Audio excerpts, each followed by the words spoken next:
श्री स्वामी समर्थ. जय जय स्वामी समर्थ. तुम्हा सर्वांचं पुन्हा एकदा अगदी मनापासून आपल्या या नवीन व्हिडिओमध्ये मी स्वागत करते. आता श्रावण महिना हा सुरू झाला आहे आणि उद्या आहे श्रावणी शुक्रवार. श्रावणामध्ये येणाऱ्या शुक्रवारी जिवतीची पूजाही केली जाते. ही पूजा आपल्या संततीच्या, आपल्या मुलांच्या रक्षणासाठी, त्यांच्या कल्याणासाठी, त्यांच्या प्रगतीसाठी केली जात असते. जिवतीची पूजा करण्याची फार पूर्वीपासूनची आपल्याकडे परंपरा आहे. श्रावण महिन्यामध्ये प्रत्येक दिवसाचे काही ना काही महत्त्व आहे आणि या महिन्यात येणारा प्रत्येक वार वेगवेगळ्या देवतेला समर्पित आहे. तसं पाहिलं तर आपल्या हिंदू धर्मामध्ये श्रावण महिन्यात आपण भगवान शंकरांची उपासना करतो, श्रावणी सोमवारचे व्रत करतो. त्याचप्रमाणे मंगळवारी मंगळागौरीचे व्रत हे केले जाते आणि याचप्रमाणे श्रावण महिन्यातील शुक्रवारी सुद्धा जिवती मातेचे पूजन हे केले जाते, जिवतीचे व्रत हे केले जाते. श्रावण महिन्यातल्या प्रत्येक शुक्रवारी केल्या जाणाऱ्या या पूजेला, या व्रताला जरा जिवंतिका पूजन असं म्हटलं जातं. हे व्रत, ही पूजा आपल्या संततीच्या रक्षणासाठी केली जात असल्यामुळे या पूजेला श्रावणामध्ये अनन्यसाधारण असं महत्त्व आहे. तर आजच्या या व्हिडिओमध्ये मी तुम्हाला हीच माहिती देणार आहे की श्रावण महिन्यातल्या शुक्रवारी, प्रत्येक शुक्रवारी आपल्याला जरा जिवंतिकाचे पूजन, व्रत हे कसे करायचे आहे आणि का करायची आहे याबद्दलची संपूर्ण माहिती मी तुम्हाला आपल्या आजच्या या व्हिडिओमध्ये देणार आहे. त्यामुळे ही माहिती जाणून घेण्यासाठी हा व्हिडिओ कुठेही स्किप न करता शेवटपर्यंत नक्की बघा. जरा आणि जिवंतिका देवीची पूजा श्रावणातल्या शुक्रवारी केली जात असते आणि यंदा श्रावण महिना हा 5 ऑगस्टपासून सुरू झालेला आहे आणि यावर्षी एकूण श्रावण महिन्यामध्ये 4 शुक्रवार हे आलेले आहेत आणि या 4ही शुक्रवारी तुम्ही ही पूजा करू शकतात. आणि हे जिवतीचे व्रत करत असताना तुम्हाला जर उपवास करणं शक्य असेल तर तुम्ही शुक्रवारी उपवाससुद्धा करू शकतात आणि जर उपवास करणं शक्य नसेल तर तुम्ही उपवास न करता नुसती पूजासुद्धा करू शकतात. आपल्या मुलांच्या संरक्षणासाठी, त्यांच्या कल्याणासाठी, त्यांच्या दीर्घ आयुष्यासाठी प्रत्येक आईने ही शुक्रवारी जरा जिवंतिकेची पूजा ही नक्की केलीच पाहिजे. तर ही पूजा करण्यासाठी आपल्याला जरा जिवंतिकेचा फोटो हा लागत असतो. हा फोटो जर तुमच्याकडे नसेल तर तुम्ही तो आधीच घेऊन यायचा आहे. जेव्हा श्रावण महिना सुरू होतो तेव्हाच हा फोटो आपल्या घरामध्ये आणून तो देवघरामध्ये चिटकवायचा असतो किंवा देवघराच्या बाजूला जिथे जागा असेल तिथे सुद्धा तुम्ही हा फोटो आणून तो लावू शकतात. जरा जिवंतिकेच्या प्रतिमेचं पूजन हे आपल्या संततीच्या रक्षणासाठी केलं जात असल्यामुळे ही पूजा मातृशक्तीकडून केली जाते. या दिवशी आपल्या अपत्यांच्या दीर्घायुष्याची आणि मंगलतेची प्रार्थना ही जिवती देवीकडे केली जात असते. जरा म्हणजे म्हातारपण आणि जिवंतिका म्हणजे जिवंत ठेवणारी, म्हणजेच माणसाला दीर्घायुष्य देणारी अशी देवता. पुराणात असलेल्या सप्तमातृकांपैकी या 2 देवता आहेत. जरा जिवंतिका याबद्दल तुम्हाला जर अधिक माहिती हवी असेल तर ती तुम्हाला स्कंद पुराणातून मिळू शकते. त्यात असं म्हटलं आहे की पूर्वी 5 वर्षांच्या आतच मुलांचे मृत्यू होत असत. त्यामुळे आपल्या बाळांना दीर्घायुष्य लाभावं यासाठी जिवंतिका पूजन करण्यास सुरुवात ही केली जाऊ लागली. म्हणून प्रत्येक माता आपल्या बाळांच्या दीर्घायुष्यासाठी ही पूजा दर श्रावणी शुक्रवारी न चुकता करतात. जरा जिवंतिकेची ही प्रतिमा अतिशय विशेष, अर्थपूर्ण अशी आहे. या एकाच प्रतिमेमध्ये 4 वेगवेगळ्या देवतांच्या वरवर पाहता परस्परांशी संबंध नसलेल्या स्वतंत्र प्रतिमा आहेत. संपूर्ण महाराष्ट्रामध्ये या प्रतिमेचं पूजन केलं जातं. या प्रतिमेमध्ये प्रथम नरसिंह, नंतर कालियामर्दन करणारा कृष्ण, मध्यभागी मुलांना खेळवणाऱ्या जरा जिवंतिका आणि सगळ्यात खाली बुध बृहस्पती यांचा समावेश आहे. याच क्रमामध्ये यांना का पूजले जाते तर भगवान विष्णूंचा 4था अवतार असलेले नरसिंह आपल्या बालभक्तासाठी म्हणजेच भक्त प्रल्हादासाठी प्रगट झाले. ही कथा आपल्या सर्वांना माहीतच आहे. बाळभक्त प्रल्हादाचे हिरण्यकश्यपूपासून म्हणजेच दैत्यांपासून रक्षण करणे याच मूळ उद्देशाने भगवंताने हा अवतार धारण केला. बालकांचा रक्षक आणि बालभक्तासाठी अवतार धारण केलेली देवता म्हणून भगवान नरसिंह यांची या प्रतिमेमध्ये पूजा केली जाते. यानंतर येतात ते कालियामर्दन करणारे श्रीकृष्ण.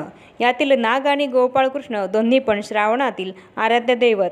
मग नागप्रतिमा वेगळी आणि कृष्ण प्रतिमा वेगळी न देता कालियामर्दन करणारा श्रीकृष्णच का? तर आपण जर कालियामर्दन प्रसंगाचा विचार केला तर आपल्या लक्षात येतं की या प्रसंगामध्ये कृष्ण आणि त्यांचे मित्र खेळत असताना त्यांचा चेंडू त्यांचा बॉल यमुनेच्या डोहामध्ये गेला आणि कृष्णाने तो परत आणला. खेळणाऱ्या बागडणाऱ्या मुलांवर आलेला वाईट प्रसंग कृष्णाने दूर केला.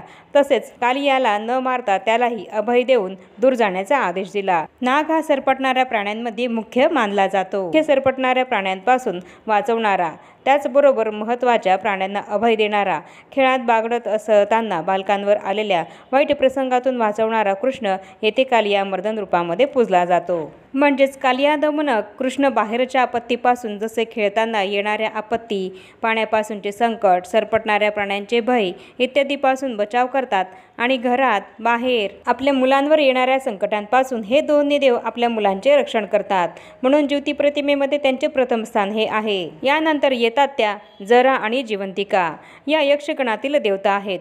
जरा या यक्षिणीबद्दल महाभारतामध्ये एक कथा आहे, ती अशी की मगध नरेश बृहद्रथ या राजाला 2 राण्या असतात। दोन्ही राण्यांवर त्यांचे सारखेच प्रेम असते, परंतु राजाला पुत्र किंवा पुत्री काहीही नसल्यामुळे राजा चिंतित असतो। याच वेळेस नगरजवळील उपवनात ऋषी चंडकौशिक आल्याचे राजाला समजते। राजा त्यांचे दर्शन घेऊन आपली चिंता प्रकट करतो। ऋषी राजाला प्रसादामध्ये एक आंबा देतात आणि राणीला खायला द्या म्हणून सांगतात। दोन्ही राण्यांवर समान प्रेम असल्यामुळे राजा आंब्याचे 2 समान भाग करतात आणि दोन्ही राण्यांना अर्धा अर्धा आंबा हा खायला देतात। कालांतराने दोन्ही राण्यांना पुत्र होतो, परंतु केवळ अर्धा अर्धा। अशा विचित्र आणि अर्धवट जन्मलेल्या बालकाला राजा जंगलात नेऊन टाकतो। त्याच वेळेस तेथून जरा नामक यक्षिणी जात असते। ती दोन्ही अर्भक तुकड्यांमध्ये हातात घेते आणि आपल्या अवयव सांधण्याच्या कलेने दोन्ही शक्ल सांधते, म्हणजे दोन्हीही जे काही अर्धे अर्धे बालक असतात ते अर्धे बालक ती जोडते आणि जरा यक्षिणी ते सांधलेले अर्भक संध्यासमयास बृहद्राजाला आणून देते।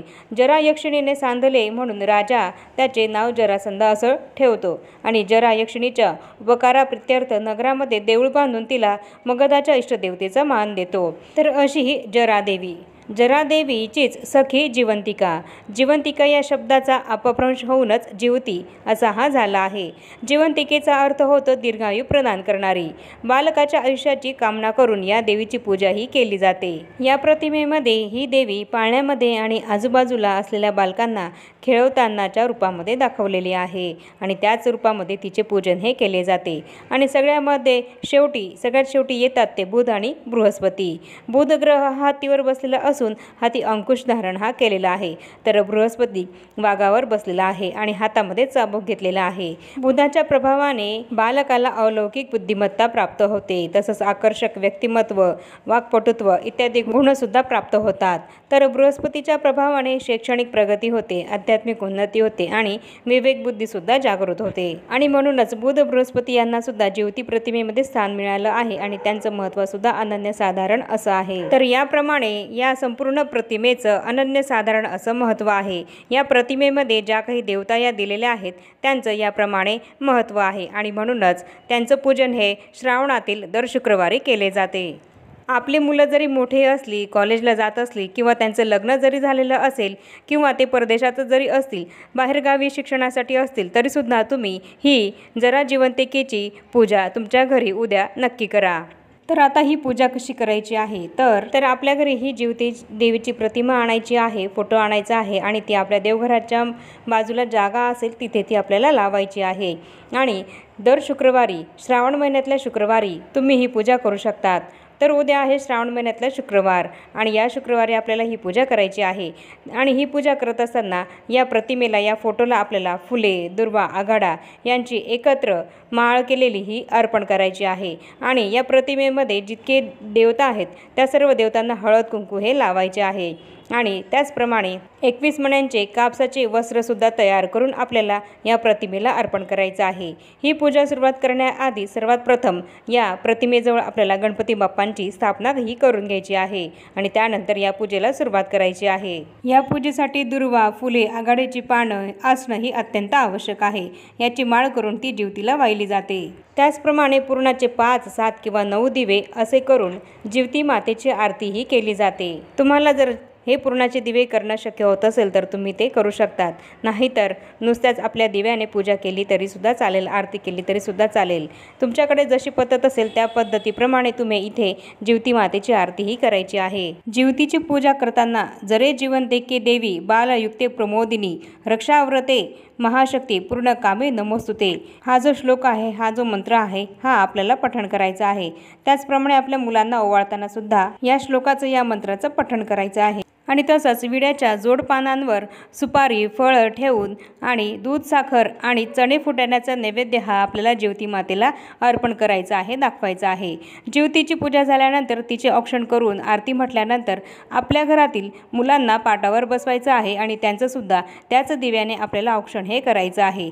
त्यांच्या कल्याणासाठी आणि दीर्घायुष्यासाठी प्रार्थनाही आपल्याला करायची आहे। आणि जर तुमची मुलं परदेशात किंवा तुमच्यापासून लांब असतील, बाहेरगावी शिक्षणासाठी असतील तर त्यांच्या रक्षणासाठी चारही दिशेला औक्षण करून अक्षदा चारही दिशेला टाकायचे आहे, म्हणजे त्यांचे औक्षण केल्यासारखे होईल। तर अशा पद्धतीने तुमचे मुलं जरी बाहेर गावी असतील तरीही सुद्धा तुम्ही ही जरा जिवंतिकेचे पूजन करून याप्रमाणे तुमच्या मुलांचे सुद्धा औक्षण हे करू शकतात। याप्रमाणे चारही दिशेला औक्षण करून चारही दिशेला अक्षदा टाकल्याने तुमच्या मुलांचे औक्षण केल्यासारखे होईल। आणि त्याचप्रमाणे जिवती मातेची ओटी सुद्धा आपल्याला भरायची आहे। ओटी भरण्यासाठी तुम्ही एक ब्लाउज पीस, नारळ, गहू किंवा तांदूळ घेऊन त्याप्रमाणे देवीची ओटीही भरू शकतात। आणि या दिवशी स्त्रियांनी लाल रंगाचे कपडे परिधान करणं हे अत्यंत शुभ मानलं जातं। महिलांनी सुवासिनी महिलांना आपल्या घरी बोलावून त्यांना हळदी कुंकू हे लावायचं आहे आणि त्यांना गोड दूध किंवा काहीतरी खाण्यासाठी हे जरूर द्यायचं आहे। आणि जिवती मातेची जी काही ओटी आपण भरलेली आहे तीच ओटी ती आपल्याला त्या सुवासिनी स्त्रीला द्यायची आहे। आणि हे आपल्याला दर शुक्रवारी करायचं आहे का तर नाही, तर या चारही शुक्रवारांपैकी तुम्हाला ज्या कोणत्याही एका शुक्रवारी शक्य असेल त्या शुक्रवारी तुम्ही एखाद्या सुवासिनी स्त्रीला बोलवायचं आहे आणि तिची पूजा करून तिला काहीतरी गोडधोड खायला देऊन तिची याप्रमाणे ओटी भरायची आहे। आणि जर तुम्हाला एखाद्या सुवासिनी स्त्रीला बोलावून तिला जेवू घालता येत असेल शुक्रवारी तर तुम्ही तसं सुद्धा करू शकतात। नाहीतर नुसतंच एखाद्या स्त्रीला बोलावून तिला गोड दूध तरी प्यायला देऊन तिची पूजा करून तिला ती ओटी तुम्ही देऊ शकतात। आणि ही जी ओटी आहे ती आपल्याला जिवती मातेची दर शुक्रवारी भरायची नाहीये, तर तुम्ही चारही शुक्रवारांपैकी कोणत्याही एका शुक्रवारी या पद्धतीने ही ओटी जिवती देवीची भरू शकतात। तर या पद्धतीने जिवतीची पूजा ही आपल्याला श्रावणातल्या शुक्रवारी करायची आहे। आणि श्रावण संपल्यानंतर या पूजेचे आपल्याला ही जी काही प्रतिमा आहे तिचे विसर्जन सुद्धा तुम्ही करू शकतात। ही जी प्रतिमा आहे, हा जो फोटो आहे तो आपल्या मुलांना श्रावणानंतर दिसणार नाही याची आपल्याला काळजी घ्यायची आहे। श्रावण संपल्यानंतर आपल्याला या पूजेचे या प्रतिमेचे विसर्जन करायचे आहे। श्रावण अमावस्येला हा कागद उपडा करून ठेवायची आणि दुसऱ्या दिवशी श्रावण अमावस्येच्या दुसऱ्या दिवशी विसर्जन करण्याची प्रथा आहे। तर याप्रमाणे आपल्याला या प्रतिमेचे विसर्जन हे करायचे आहे। तुमच्याकडे जशी पद्धत असेल त्या पद्धतीप्रमाणे तुम्ही या प्रतिमेचे विसर्जन हे करू शकतात। तर याप्रमाणे आजच्या व्हिडिओमध्ये मी तुम्हाला हीच संपूर्ण माहिती दिली आहे की श्रावणातल्या शुक्रवारी जरा जिवंतिकेचे पूजन हे आपल्याला कसे करायचे आहे आणि या पूजेचे महत्त्व काय आहे आणि या प्रतिमेमध्ये असलेल्या देवतांचे काय महत्त्व आहे याबद्दल संपूर्ण माहिती मी तुम्हाला आपल्या आजच्या व्हिडिओमध्ये दिली आहे। तर याप्रमाणे तुम्ही सुद्धा तुमच्या घरी जिवती मातेची पूजा ही तुमच्या मुलांच्या रक्षणासाठी, त्यांच्या दीर्घायुष्यासाठी, त्यांच्या कल्याणासाठी नक्की करा। आणि आता या छोट्याशा माहितीसह आपण आपला आजचा हा व्हिडिओ इथेच थांबवूया। चॅनलवर जर तुम्ही पहिल्यांदाच आला असाल तर चॅनलला जरूर सबस्क्राईब करा आणि या व्हिडिओला जास्तीत जास्त लाईक आणि शेअर सुद्धा जरूर करा। आणि भेटूया पुन्हा अशाच नवीन एका माहितीपूर्ण आणि महत्त्वपूर्ण व्हिडिओसोबत। तोपर्यंत सर्वांना श्री स्वामी समर्थ।